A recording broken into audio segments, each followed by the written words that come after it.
40 years ago, Hamilton was just a stop for travellers travelling between Auckland and Rotorua, and the intention was to create a world-class garden that would enhance the reputation of the city and help support a local visitor industry.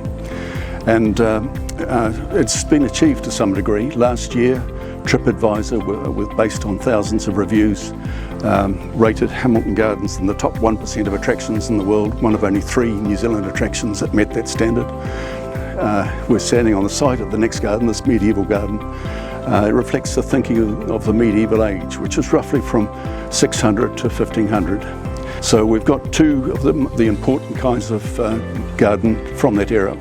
They were monastic gardens. One was the Cloister Garth, right in the centre of a monastery.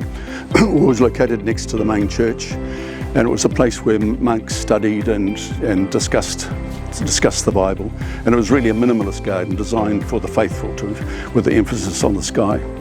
The other was the garden I'm standing in, the Apothecary Garden, which was next to the infirmary, and it grew plants for cures and painkillers. And it was a place, infirmary was a place where strangers, wounded and diseased strangers, were helped. And the third aspect was the geometry, and you can see that in this garden, which is a perfectly square garden lined to the points of the compass.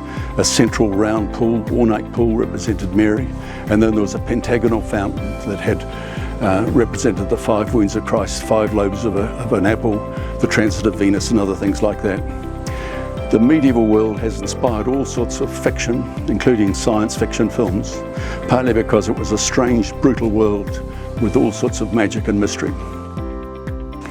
We're so close to realising the medieval garden and would love your support and your donations to help us complete it and get it over the line. Thank you very much.